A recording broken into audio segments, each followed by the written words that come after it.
Bismillahirrahmanirrahim. Assalamualaikum warahmatullahi wabarakatuh. Saya Hasanah Setiawati. Saya adalah dosen program sarjana di program studi akuntansi STIE Widya Wiwaha Yogyakarta. Pada kesempatan kali ini saya akan menyampaikan pernyataan diri dosen dalam unjuk kinerja Tridharma Perguruan Tinggi PDD UKT-PT bidang pengajaran pada salah satu mata kuliah yang saya ampu, yaitu mata kuliah pengauditan 1.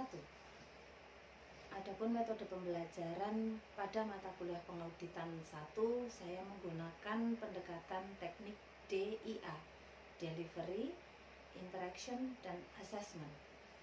Pertama adalah teknik pendekatan pembelajaran delivery. Adalah teknik penyampaian materi pembelajaran. Saya menggunakan 3 teknik penyampaian materi.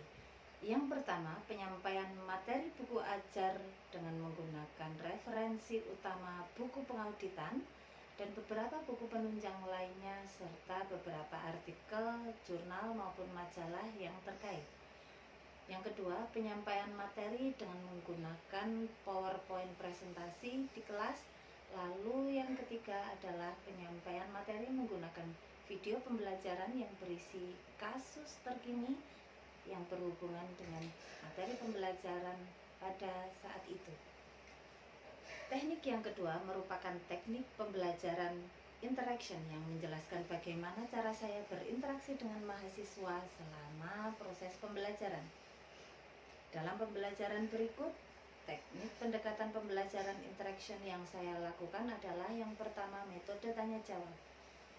Setelah saya menjelaskan materi pembelajaran, saya biasanya mendorong mahasiswa untuk proaktif dengan cara memberikan kesempatan kepada mahasiswa untuk menanyakan secara langsung materi yang belum dipahami atau melakukan diskusi dengan membahas kasus-kasus terkini yang terkait dengan materi mata kuliah, sehingga terjadi komunikasi 2 arah antara dosen dan mahasiswa. Dengan metode ini, mahasiswa didorong berani untuk menyampaikan pendapat dan mampu menganalisis kasus sehingga mereka dapat memberikan alternatif solusi. Metode kedua adalah group discussion. Mahasiswa akan membentuk kelompok untuk mendiskusikan kasus yang disampaikan. Kemudian mahasiswa dapat menjelaskan kasus tersebut dalam presentasi, kemudian disimak oleh kelompok lain. Dan kelompok lain boleh memberikan feedback, pertanyaan, ataupun perolehan analisis lain sehingga tercipta diskusi kelas yang aktif dan komunikatif. Saya sebagai dosen memfasilitasi supaya diskusi tersebut berjalan lancar. Yang ketiga, metode Learning Management System.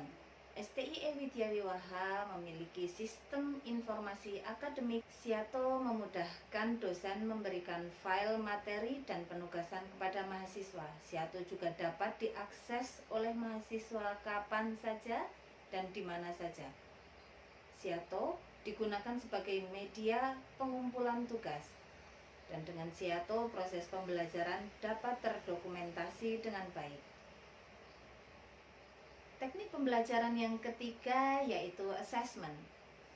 Merupakan teknik penilaian yang saya lakukan untuk menilai kemampuan mahasiswa dalam mengikuti pembelajaran pengauditan 1.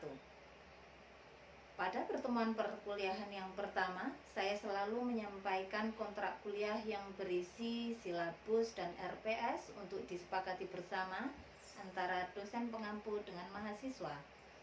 Dalam kontrak kuliah tersebut, diantaranya berisi ketentuan perkuliahan dan prosentase bobot penilaian pembelajaran. Selanjutnya saya akan merinci mata kuliah pengauditan 1 yang tercantum di dalam rencana pembelajaran semester atau RPS. Dokumen RPS ini disusun oleh dosen dan tim teaching sebelum proses pembelajaran dimulai. Kemudian RPS tersebut akan disetujui oleh Ketua Program Studi Akuntansi STIE Widya Wiwaha Yogyakarta. Beberapa poin dalam RPS pengauditan 1 yang akan saya sampaikan di sini meliputi ide identitas dan deskripsi mata kuliah pengauditan 1, capaian pembelajaran lulusan program studi atau CPL Prodi yang dibebankan pada mata kuliah. Yang ketiga adalah capaian pembelajaran mata kuliah. Lalu yang keempat, materi pembelajaran. Kelima, metode pembelajaran. Dan yang keenam adalah penilaian. Identitas dan deskripsi mata kuliah. Mata kuliah pengauditan 1 dengan kode EA314 adalah salah satu mata kuliah wajib program studi di STIE Widya Wiwaha Yogyakarta yang bertujuan membentuk dasar pemahaman yang kokoh bagi mahasiswa dalam memahami praktik pengauditan serta persyaratan yang harus dipenuhi dalam menjalankan profesinya dengan integritas dan keahlian yang tinggi. Kompetensi yang akan dicapai dan dikuasai oleh mahasiswa yaitu memahami prinsip-prinsip dasar dalam bidang pengauditan, mengajarkan teknik-teknik audit, mengenalkan proses audit dari perencanaan hingga laporan, serta menekankan pentingnya independensi, etika, dan profesionalisme dalam praktik pengauditan. Yang kedua, CPL Prodi yang dibebankan pada mata kuliah pengauditan 1 ini ada 5. Yang pertama, menunjukkan sikap bertanggung jawab atas pekerjaan di bidang keahlian secara mandiri. Yang kedua, mempunyai pemahaman terhadap pengetahuan dasar dan standar serta keterampilan untuk menangani pekerjaan baik sifatnya rutin maupun yang kontekstual di bidang akuntansi. Yang ketiga, mampu menerapkan pemikiran logis, kritis, sistematis, dan inovatif dalam konteks pengembangan atau implementasi ilmu pengetahuan dan teknologi yang memperhatikan dan menerapkan nilai. Yang keempat, memiliki kemampuan menyusun laporan keuangan sesuai dengan standar akuntansi keuangan, baik secara manual maupun berbasis komputer, serta mengembangkan solusi yang tepat dan benar menurut SAK. Yang kelima, memiliki keterampilan dalam pembuatan kertas kerja pemeriksaan dan membuat simpulan hasil audit yang menjadi tugasnya, baik sektor privat maupun publik. Ketiga, capaian pembelajaran mata kuliah atau CPMK pada mata kuliah pengauditan 1 ada 5. Yang pertama, menunjukkan sikap tanggung jawab atas pekerjaan, membuat laporan audit secara mandiri. Yang kedua, mempunyai pemahaman terhadap pengetahuan dasar dan standar audit. Yang ketiga, mampu menerapkan pemikiran sistematis dalam konteks pengauditan yang sesuai dengan SPAP. Yang keempat, memiliki kemampuan menyusun laporan keuangan dengan standar akuntansi keuangan baik secara manual maupun berbasis komputer. Kelima, memiliki keterampilan dalam pembuatan kertas kerja pemeriksaan dan membuat simpulan hasil audit yang menjadi tugasnya. Dari 5 CPMK tersebut kemudian diturunkan menjadi bentuk kemampuan akhir setiap tahapan pembelajaran atau sub CPMK yang terdiri dari 10 sub CPMK. 1. Mampu menjelaskan pengauditan dan profesi akuntan publik. Kedua, mampu menunjukkan perubahan lingkungan yang dihadapi oleh auditor. Yang ketiga, mampu membahas standar audit dan prinsip-prinsip etika dalam profesi akuntan publik. Yang keempat, mampu menjelaskan audit laporan keuangan dan tanggung jawab auditor. Yang kelima, mampu membahas etika profesional akuntan publik dan menjelaskan tujuan pengauditan. Yang keenam, mampu menjelaskan tujuan, bukti, dan kertas kerja audit. Yang ketujuh, mampu mengatur tahapan awal audit, penerimaan perikatan, dan perencanaan audit. Yang kedelapan, mampu memperhitungkan materialitas dan risiko audit. Lalu kesembilan, mampu menguraikan pengendalian internal dan hubungannya dengan risiko pengendalian. Dan ke-10, mampu menunjukkan dan merancang bentuk laporan hasil audit dan opini auditor. Yang keempat, materi pembelajaran. Materi pembelajaran dalam mata kuliah pengauditan 1 meliputi yang pertama, pengauditan dan profesi akuntan publik. Yang kedua, perubahan lingkungan audit. Ketiga, standar audit dan prinsip-prinsip etika dalam profesi akuntan publik. Keempat, audit laporan keuangan dan tanggung jawab auditor. Yang kelima, etika profesional akuntan publik dan tujuan pengendalian. Keenam, tujuan, bukti, dan kertas audit.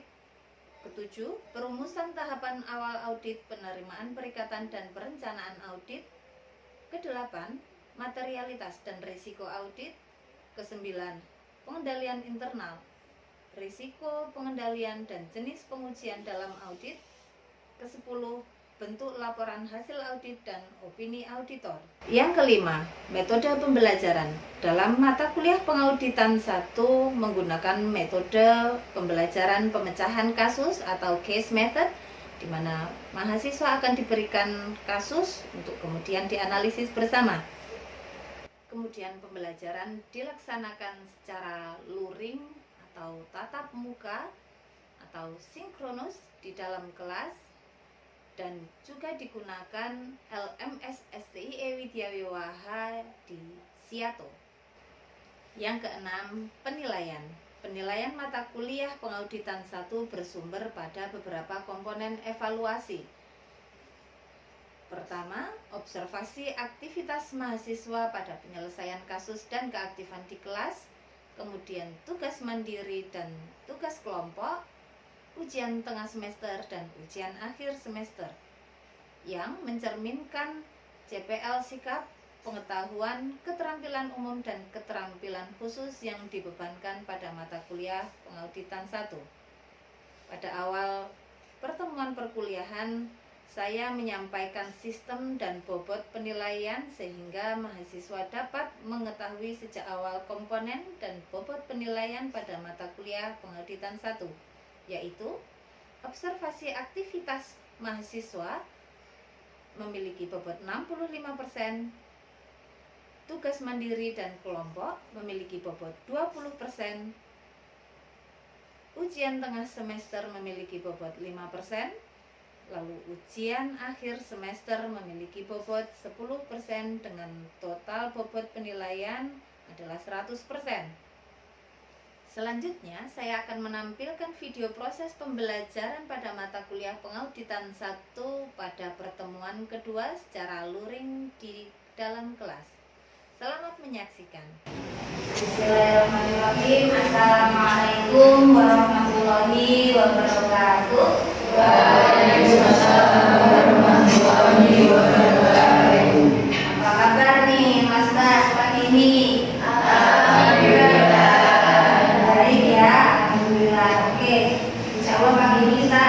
Belajar pengauditan 1. Nah, sebelum kita mulai belajar, ketua kelas memimpin doa dulu. Mas Bagus, silakan. Selamat untuk memulai perkuliahan kita pada materi ini. Mari kita berdoa menurut agama dan kepercayaan kita masing-masing. Berdoa sejahtera. Hukum, terima kasih. Terima kasih Mas Bagus. Oke, PR sudah dikumpulkan di situ ya, yang kemarin ya. Oke, ada pertanyaan nggak kira-kira? Sudah paham semua ya? Oke, sudah paham ya. Tadi saya siapkan slide-nya dulu.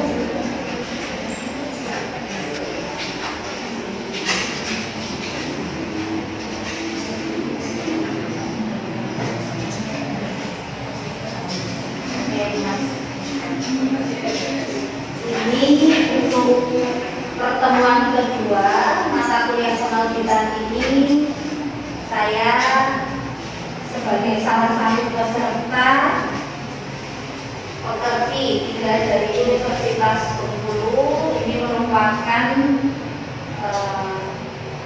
real teaching yang merupakan salah satu kelengkapan untuk memenuhi tugas pekerti. Nah, jadi ini saya akan belajar seperti biasa dengan Mas Bra dan teman-teman.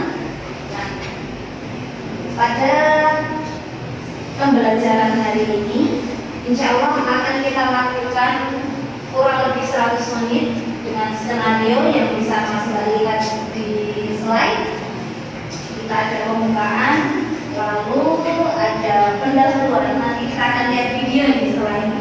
Siapin gadgetnya bisa, atau nanti langsung lihat dari sini. Lalu kita ada diskusi, nanti didiskusikan tentang konten video yang sudah kita lihat. Lalu apa sih nanti yang bisa kita pelajari dari video itu, kita kaitkan dengan materi yang akan kita pelajari hari ini. Lalu ada diskusi, latihan contoh soal, kita nanti akan diskusi lagi, dan penutup. Di sini semoga kelas ini nanti berjalan lancar ya sampai akhir ya. Amin. Oke, terima kasih. Ini memang sudah kelas ya. Ini rencana pada mau dilakukan. Berarti ini kelas terakhir ya? Oh iya. Oke. Terima kasih sudah mau meluangkan waktu untuk membantu saya melakukan revisi. Oke. Sudah ya? Kalau sudah, ini terima kasih. Perkuliahan hari ini mau berapa lagi? Saya ini masih bisa melihat di slide menunjukkan perubahan lingkungan yang dihadapi oleh auditor. Lalu ada beberapa faktor-faktor yang mempengaruhinya. Kemarin kita sudah belajar di pekan pertama kemarin definisi auditor, lalu apa ya? Standar auditor. Nah, sekarang ini kita kepengen ngerti apa sih lingkungan yang seperti apa sih yang dihadapi oleh auditor itu. Nah, oke, sebelum kita lanjut ini, Mas Mbak bisa scan QR code yang ada di papan. Saya beri waktu sampai videonya selesai, lalu nanti setelah itu kita akan diskusi. Sudah bisa di-scan dengan HP masing-masing, atau kalau nggak bisa kejauhan dari situ mendekat boleh, atau mendekat mungkin yang di pojokan sana boleh. Bisa Mas Mbak? Sudah? Oke, sekarang kita masing-masing simak videonya. Saya tampilkan sudah. Silakan disimak tentang kasus. Bisa? Bisa. Mohon disimak ya. Video sekitar 3-15 menit ya. Kira-kira ya. 15 menit aja. Disimak masing-masing boleh. Dengan suara boleh. Dengan suara supaya kalian suka.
Gambarnya bisa ditonton dulu, jadi nanti bisa belajar mas di rumah.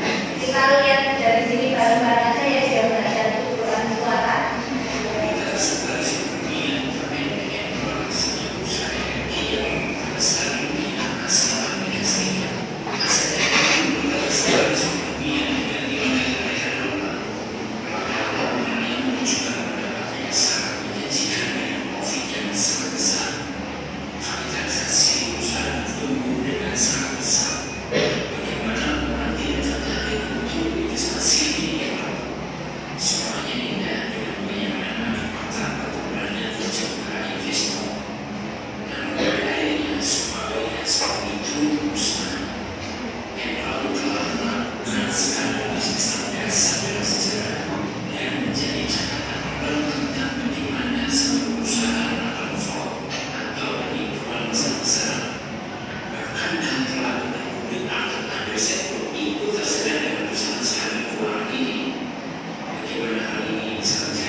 dari perusahaan yang namanya Enron itu bisa menggeret, bisa menarik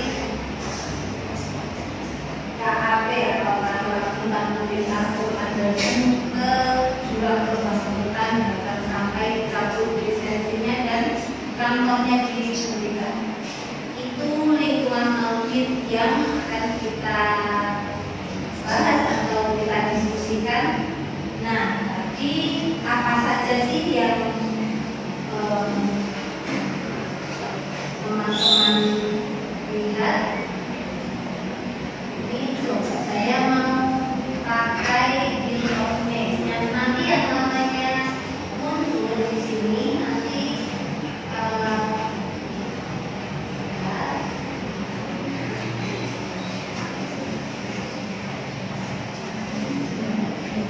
yang namanya muncul coba kasih pendapat ya kayak yang dulu.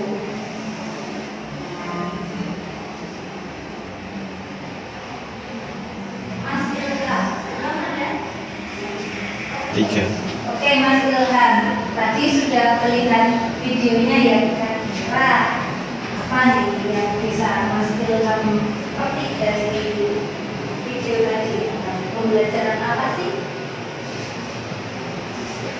Apa aja? Tes dari perusahaan ngurus KAP. Gimana?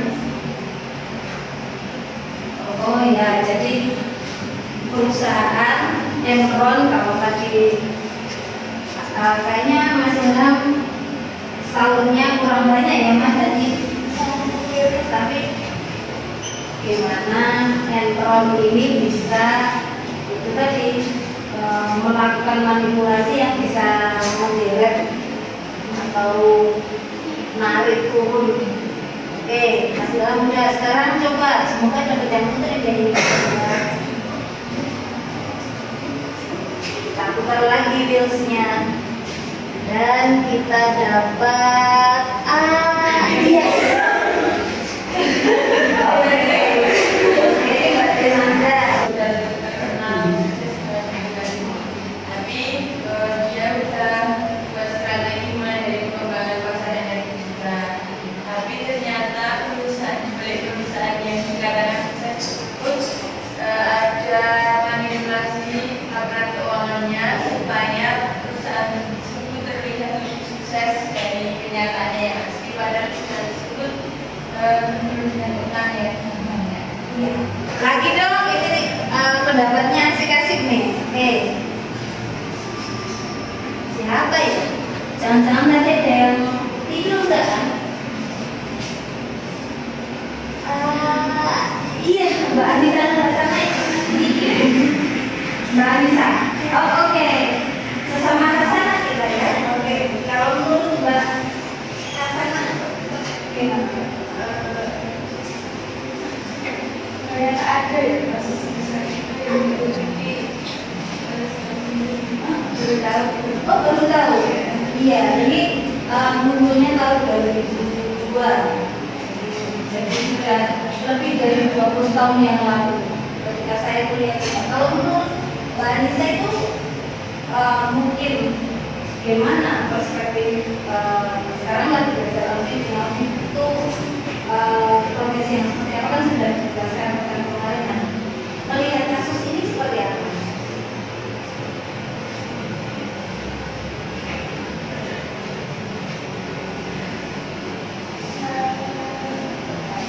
Di sana ada beberapa kasus akuntansinya ya.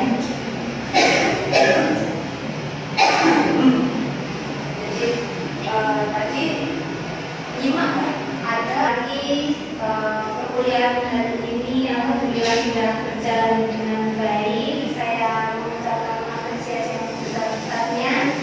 Mas Mbak tetap semangat belajar nanti juga di kelas berikutnya.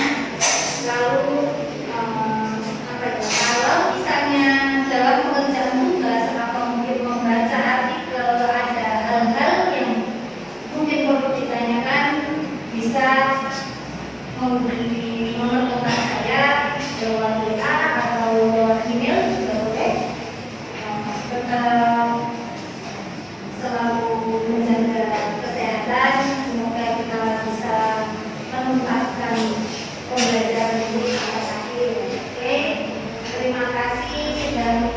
kelas saya.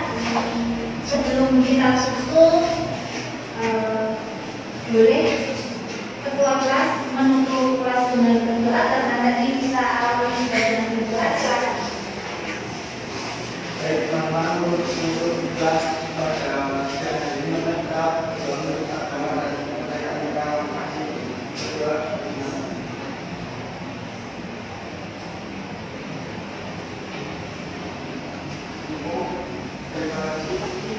Terima kasih Mas Bagus, dan di sini saya mengucapkan terima kasih sudah membantu saya menyelesaikan tugas real teaching mengajar. Akhirkan semoga masalah kuliah yang mudah dan nanti sampai buka puasa semoga bermanfaat ya. Saya akhirkan Wassalamualaikum warahmatullahi wabarakatuh.